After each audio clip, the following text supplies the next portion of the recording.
keep improving in my Spanish. I don't want to lose it in my Spanish. And it's amazing just how, I've only been home for a couple months back in the U.S., and I feel like I've lost so much Spanish because I'm not using it every day. For sure, yeah. So that was a big, concern. I don't want to say concern because I knew I could do it, but it was something that was kind of on my mind before we left.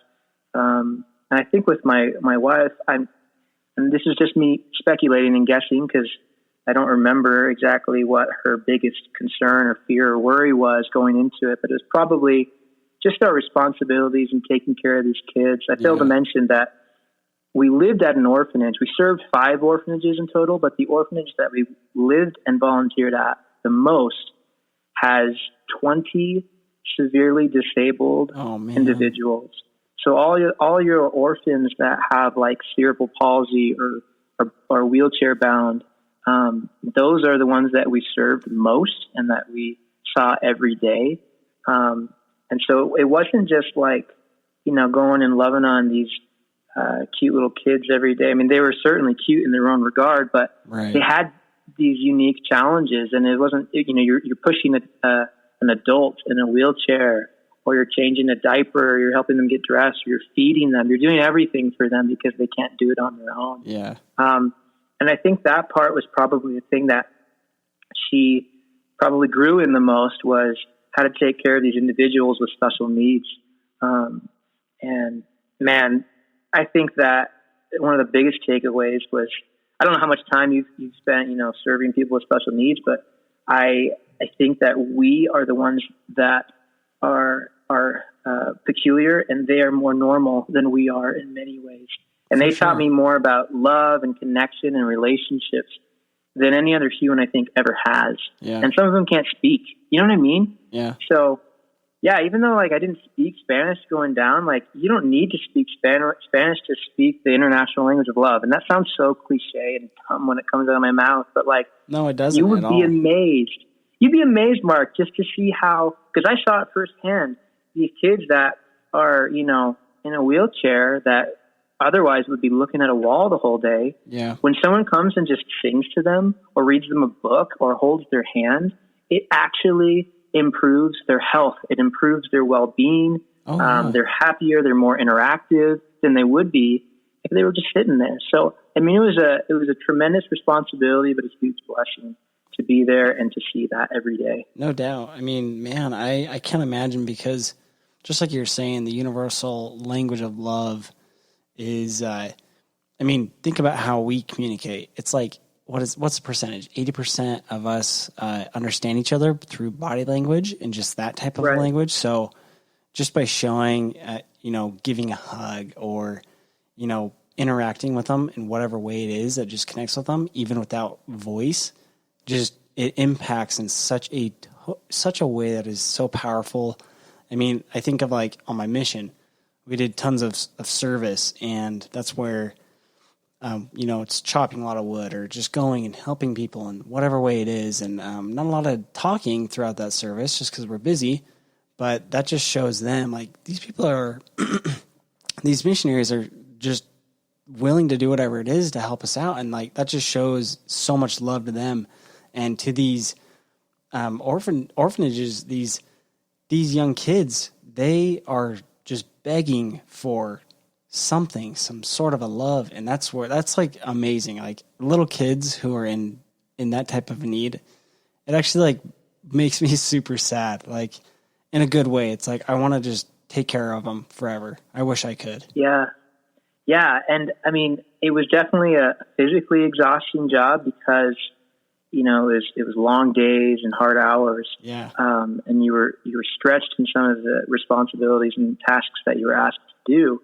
But it was also at times, it could be really emotionally draining because, you've got we had tons of different experiences that I could share on this podcast, but I'm not going to, because I kind of hold them as really sacred and special. For sure. And I would just encourage people to go and experience it for themselves. And even if you can't, go down there, especially right now when nobody can really go down there, more than ever, they need donations. And I've never really been the kind of guy to go out of my way and ask for people to, take money out of their pocket or whatever Right. for anything really. But until I was there and seeing the orphans, and actually one of our roles and responsibilities was to, purchase gifts around Christmas time and things like that. And we would get donated funds, and they were strictly to go towards those gifts, and some of these kids just get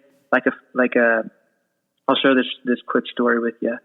This one kid really loves to draw. Okay. Yeah. And so I don't know, somebody gave me the idea, get on Google and just print out a couple of, Google images that are black and white that he can just trace and color in. And I thought, well, I'd love to get him like a nice coloring book or whatever, but I don't really have the funds for that. So yeah, I'll just do that. So I went online, 2-second Google search, printed out a couple of free Google images that he could color black and white. Mm-hmm. And I took them down to him. Mark, when I took those black and white, printed papers from Google Images down to him, I wish he could have seen his face, because he just beamed.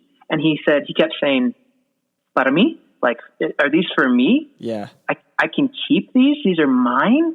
And it was just like this abstract idea to him that something so simple to you and I was something that I gave him for him to keep. Right. And that he could have. And that really touched me. Here I am thinking like, man, I need a new car, or, I want to buy some new shoes or something.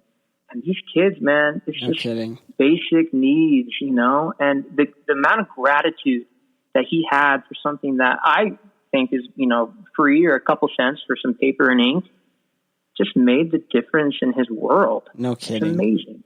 No kidding. I would have struggled to keep my tears in. I would have struggled really to keep my tears in if I were there, for sure.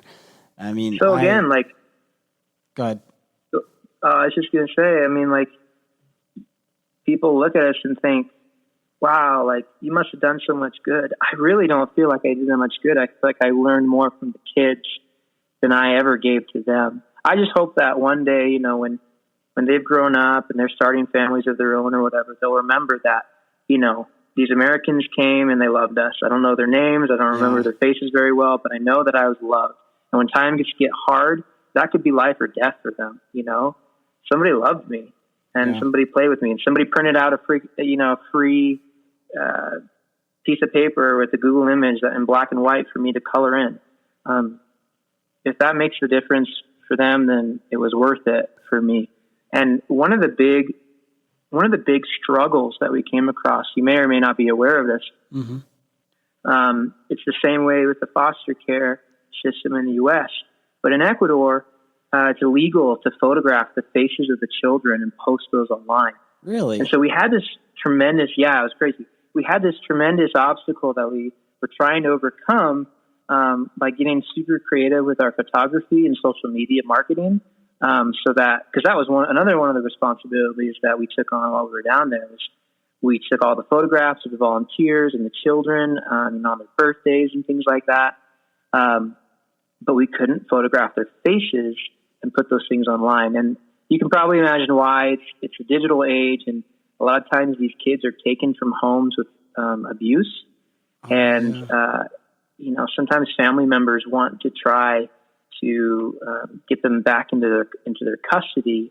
And so, if I go and post a picture on my Facebook or my Instagram or anywhere of one of these kids' faces, but then, someone could go and identify them and find them, and it could just be bad. So to protect the children and their identities in the government's care in these orphanages, we had to get really creative with our photos.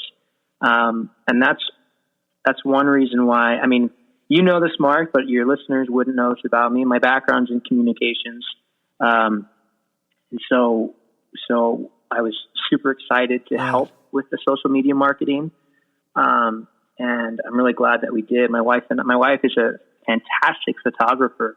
And so with our team, with my social media marketing background and her photography background, we were able to really attack that challenge of getting creative photographs that would touch people's hearts in the United States and either open up their pocketbooks or send them down to go and volunteer with the kids, which is the best case scenario. Yeah. So And that ultimately led to us wanting to start our own company doing things like that, doing photo and video. And so when we got home, that's what we decided we were going to do full time. Is we were going to do photo and video, and it's been a blast. It's been an interesting time because of COVID, but everybody's in the same boat. And it was hard to leave the kids in Ecuador because I knew that they weren't going to be getting the daily interactions that we provided and that our volunteers provided. But I realized, they're in the same boat as we are in the States, kind of self-isolating and, being in quarantine if they've been exposed. So I don't feel quite as bad knowing that we're all in this together, whether they're in Ecuador or whether they're in the United States or China or Africa, we're all in this together, Yeah, for sure. Now that you mentioned that thing about taking the photos and you can't take the pictures of their faces, I look back at like some of the posts that you've had on your Instagram and through the stories, and now it like makes sense. Cause I always remember, I'm like these are really good photos. I love them, but I'm like, how come it's just like, I can't see their faces, or it's in this angle. And I'm like, I guess it's just the style, and I absolutely love it. But now that you explain that, I'm like, holy cow, it clicked. Like that makes all sense. So that is really cool. Exactly. Yeah, exactly. Once you see their faces, you can't unsee that. You can't forget them, and it'll just stick with you forever. So it's definitely a challenge, but now you get it. Yeah, totally. Yeah. Now, and then that makes sense that you started August Film Co., but you were already killing it. I remember in our college when we were doing the marketing stuff, we did the video of the 2 magazine. So for those of you who don't know, 2 magazine, it's a magazine that's on BYU campus, all about dating, things like that. And it's really fun. And Jake was like big with the content for that. So that was really cool. We did that video. That was super fun within where was that video? The big one. We shot it all over campus. I mean, I remember shooting. Yeah, we had such a jerry-rigged shoot. But it worked. It was great, and I learned a lot from it. Yeah. I mean, I guess through that job on campus, and also I just realized in my senior year studying communications, whenever people needed like a video project for a class or a project, people seem to gravitate towards me. And I'm not the best, video maker out there or anything. I don't aspire to be a YouTuber at all. No, you're good. You're good. Don't talk down on yourself. I've seen your work. But I realized that, people were kind of like, they wanted to be in my group if there was a video that was involved. And then that kind of gravitated into like actual clients that were reaching out and real gigs. And I had several different internships, and I've worked at, a couple different places in different industries. And what I realized is, I could go and I could work for somebody else making videos, and they can cash in, the business can cash in, 50% of it, and I make the other 50 or 40, 60 or whatever. Or I can start my own, and I can take home 100% of that at the end of the day, For sure. So I was like, that's a no-brainer to me. And in this digital age, I mean, like, freelance work is the new norm. You know what I mean? And it is, yeah. It's amazing to me to see how many people are saying no to the 9-to-5 and are doing their own thing and just like killing it and having so much success. And I told you a little bit about my wife's background. She's a photographer. She studied graphic design. And so with her background and my background, I'm like, man, we make a pretty good team. We have our own creative agency right here. No, you really do. It's so funny.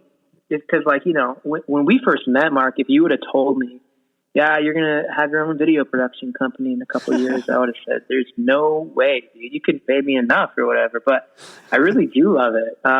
And I'm excited because I definitely am not like a filmmaker. I don't aspire to be a Hollywood filmmaker that makes these big budget films and, stars Tom Cruise, things like that. That's not what I want to do. At the end of the day, like, my greatest goal and my greatest passion is to help other businesses achieve their goals through digital assets, through videos and things like that. And I really believe, this is kind of our slogan, but I truly believe that there's no problem that a video faces that, there's no problem